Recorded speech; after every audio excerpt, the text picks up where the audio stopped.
It's 2025, and the FCC has defined a CB operator, a CB user, $25,000 in forfeiture order for interference from just 3 years ago. This is a very recent story about the FCC actually taking fines against bad operators. Let's take a look.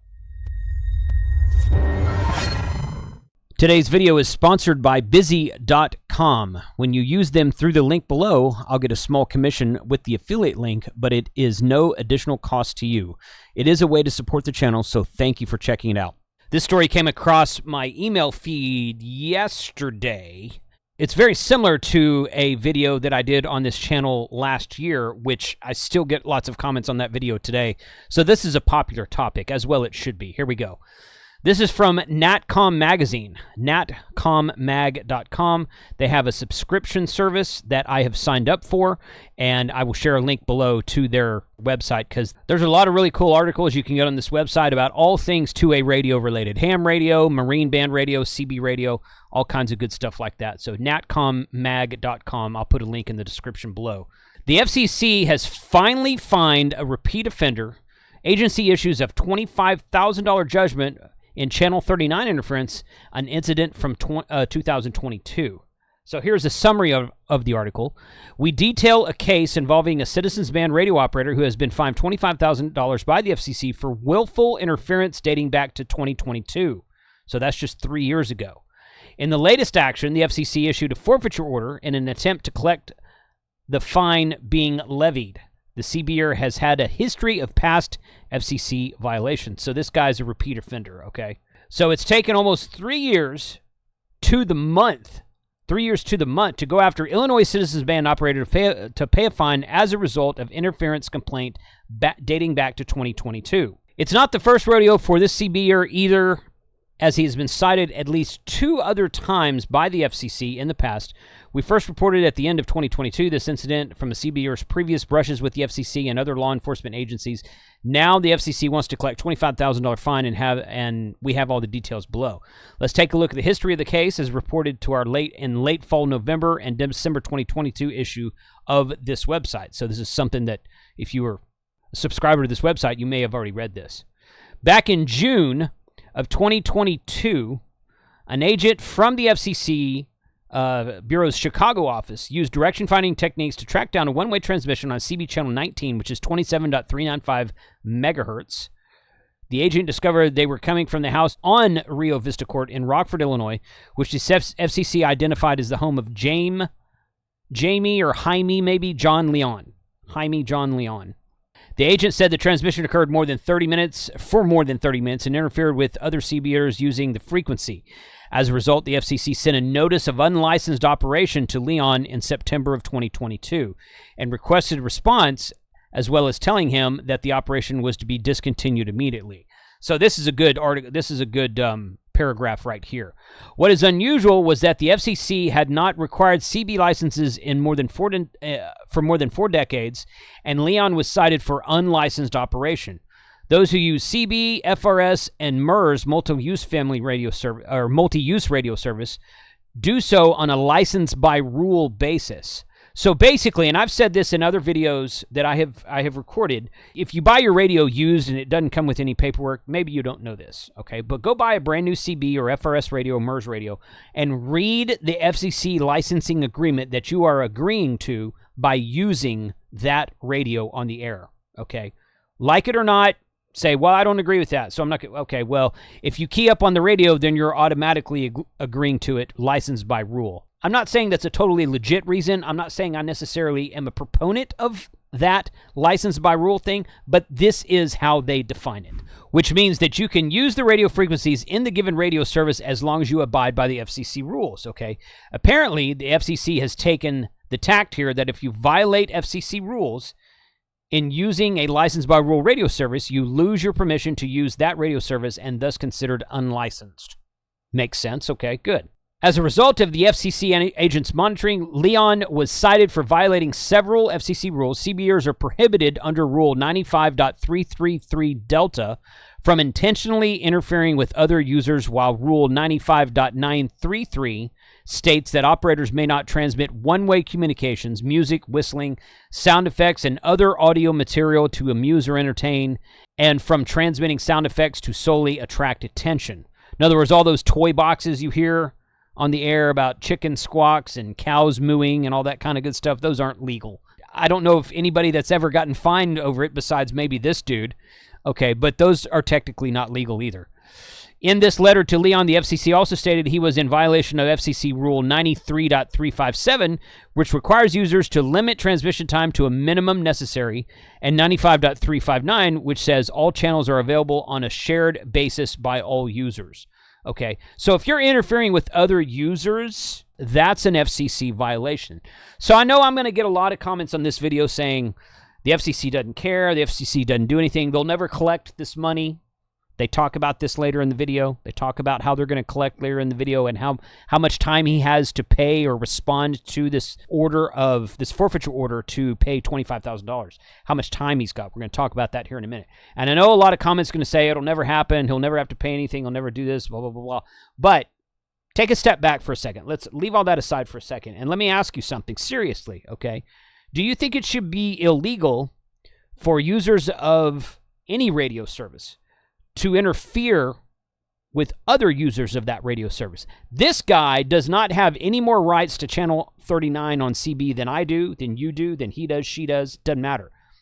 If there's a group of us trying to use the CB bands the way they're supposed to be used by communicating between 3 or 4 people, and let's say just all of us are running a 100-watt amplifier illegally, okay? And this guy comes in with a 500-watt amplifier and just completely dead tones us and dead keys us and talks over us and causes interference. Are you okay with that? Or do you think something should be done about people who do that? There's a question for you. In a forfeiture order issued by the FCC on Friday, just a few days ago, the FCC imposed a $25,000 penalty against Leon. In addition to the FCC CB rules in Part 95 previously cited, the FCC also was citing Leon for unauthorized operation in violation of a Section 301 of the Communications Act of 1934 and willful and malicious interference in violation of Section 333 of the same act. So that's what we're talking about, willful interference. Okay, so they're not fining him for running too much power. They're not fining him for using a ham radio on a CB frequency. They're not fining him for anything like that at all. They're trying to fine him they're trying to penalize him for willfully interfering with other people that are trying to use the frequency.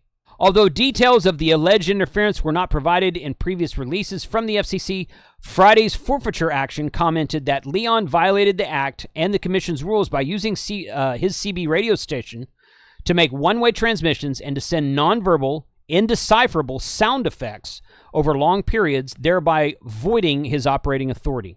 So yeah, so once again, he is using the CB radio in a manner that interferes with other citizens who have just as much right to use the frequency as he does.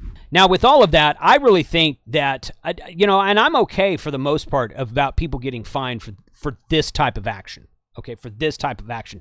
Even on the ham radio bands, I am okay with people getting fined for willful, especially on the ham radio bands, even more so on the ham radio bands.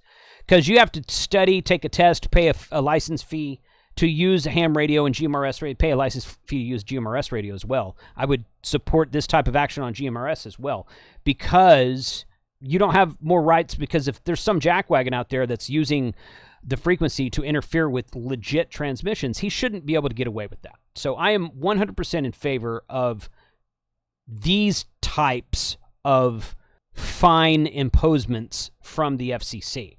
Now, if you are wanting to use CB radio and you don't want to get your amateur radio license because you don't like putting your address, this is something I hear a lot. I don't want to get an amateur radio license. I don't want to get a GMRS radio license because I don't want to put my address in the FCC database. I have a solution for you. Today's video is sponsored by Bizee, Bizee.com, Bizee.com. FCC address requirements. You need a physical address on file, but most people don't want to use their home address. That's where Bizee's virtual address comes in. It is a real street address that meets FCC compliance, is completely compatible with USPS regulations as well. It allows you to use this physical address without putting your home address into the FCC database. Busy has helped over 1 million businesses stay compliant since 2004, and now for the first time, they're offering their enterprise-grade virtual address to individuals like us. It's not a P.O. box. It is a real business class address where all of your mail is scanned and digitized so that you can access it anytime, anywhere. They reached out to me a little bit ago. They wanted to do some sponsored videos, and I said, yeah, this is cool, not only for the ham radio community, but for you guys in the RV community that maybe you're nomadic and maybe you don't really have a home address right now because you're traveling around the country, around the continent. I don't know.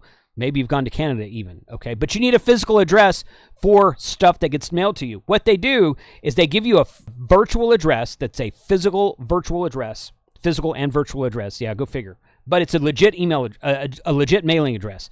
They scan all of your documents. They email you those documents in high-resolution scans, and they destroy the documents after that. So you never have to have a physical hard copy of that document at all. Great for QSL cards, great for magazines, great for letters, great for bills that you need to pay on, that you can pay online, great for stuff like that, and you never have to put your home address. If you have a home address or if you don't have a legit home address, you never have to put your home address into the FCC database. Check out the link in the description below. Busy has been in business with business enterprises for more than 20 years, and now they're offering this to amateur radio operators or just anyone. You don't even have to be a ham radio operator. Just anyone, RV lifestyle, nomadic lifestyle, van life guys, people who don't want their FCC, their physical mailing address on the FCC database. Check out the link in the description below. Thanks, Busy, for supporting the channel. This article goes on to say, such illegal operations pose a danger to the public because they can disrupt authorized CB uses, such as traveler's assistance, warnings of hazardous road conditions, reported accidents, etc. Moreover, CB may be used by public safety providers. I don't know how true this is today. This used to be a lot more true than it is today. And this still may be true in some instances. May be used by public safety providers to provide first responders during natural disasters when other infrastructure is damaged or non-existent. That's a legit reason. Okay. Does it get used very much? Maybe, maybe not. I don't know. But it is a legit reason in my mind. In issuing the notice of forfeiture on Friday, the FCC noted that the agency issued a notice of apparent liability against Leon on May 30th of 2023, proposing a $25,000 penalty for apparent and willful repeated violations of the Communications Act and the FCC rules. It's noted that Leon had not filed a response to the FCC's notice, so he's ignored it. Thus, the forfeiture order is being issued with an attempt to collect the $25,000 penalty the agency is imposing. The FCC gave Leon 30 days to make the payment and included information on making regular payments on the amount. So in other words, he doesn't have to pay it all at once, making regular payments. If the payment is not made on time, the FCC can refer the matter to the U.S. Department of Justice. So I'd like to see a follow-up article on this and see if the U.S. Department of... This guy, so they reached out to him in 2023 and gave him this notice, and he ignored him. And then, so now they're doing a forfeiture order and fining him $25,000 and giving him 30 days to at least respond to it and set up a payment schedule. Or they're going to issue it to the Department of Justice. Now, here's what's going to happen. This is speculation on my part. Okay, speculation on my part. Will he ever actually pay this? Maybe not. Maybe he won't. Okay. But if this case is referred to the Department of Justice, this guy will never be able to get a new mortgage loan. He might be cited for additional things in addition to this. It's going to go on his public record. It might go on his credit report. He might go to apply for a car loan or for a new credit card at some point in time. Possibly. Yeah, go ahead and don't pay it. And, FAFO, as they say. See what happens. I don't know. I wouldn't want the U.S. Department of Justice contacting me about a $25,000 fine that I never paid. I can tell you that right now. This part right here is actually quite funny. This is pretty good right here. As we mentioned before, this isn't the first time Leon has been cited by the FCC. There are at least 2 other incidents we became aware of after researching the FCC files. There's one in 1999 and one in 2011. Okay, so this is going back 25 years, 26 years. Okay, he was issued a $14,000 fine in 1999, and he had another thing happen in 2011. I'll let you guys read that. But here's the part that I think is really funny. Oddly enough, Leon also made headlines in national media in 2012 when he walked into Gresham, Oregon McDonald's demanding a refund for a hamburger that he ordered without onions. He had called the restaurant to request a refund, and they offered a refund or a new burger without onions. When he arrived for the refund, according to police reports, he had already eaten the hamburger. so staff refused to provide him with a refund or replacement sandwich. Police reports indicated that Leon got so mad that he threw a soda in the manager's face, broke glass, and smashed the cash register. Media across the country reported the incident at the time as McFury. He was arrested on multiple charges that were dismissed in 2013. I wonder why they were dismissed. This was in 2012 all this happened, so a year later they were dismissed. Okay. Without getting into details, he was also arrested by police in 2013 for assaulting and harassing a 10-year-old neighbor boy because he was mad that the children were playing in the front of his house in Oregon. That reeks of sad ham right there. That sounds like something a sad ham would say. Hey, you kids, get off my lawn! I'll be interested to see what happens with this forfeiture order. Will he have to pay it? He's probably going to ignore it. Okay, this guy kind of sounds like he's a few fries short of a Happy Meal anyway. He's probably going to ignore the order. Once it gets submitted to the U.S. Department of Justice, what's going to happen next? Are they going to come knocking on his door and take his equipment? Are they going to get a warrant to search his property for illegal CB equipment? I don't know. Again, this is not about illegal equipment or using too much power or using amplifiers. That's not what this is about. This is about willful interference from this guy on Channel 39 of CB Radio in Oregon that interfered with other people trying to use that channel. So what gives him the right to do that? Where do my rights end and his rights begin and vice versa? If I want to use Channel 39 and talk to a couple of you guys, and this guy came in and started interfering with us, what would you want to see done to this dude? I'd like to know, because there's going to be a lot of people in this video that say, oh, well, that's FCC, they're not going to do anything, or, Freeman, we shouldn't have to pay for licensing, you should be able to use the radio how you want to. Yeah, you should be able to use the radio how you want to, CB radio, sure you should, but so should I. So what gives this guy the right to interfere with other people's rights? That's what I want to know. Put a comment in the description, in the video below. Thanks for watching today, guys. Check out the links in the description below. I'll share a link to this. I'll share a link to Natcom Mag and to this specific article as well, 73.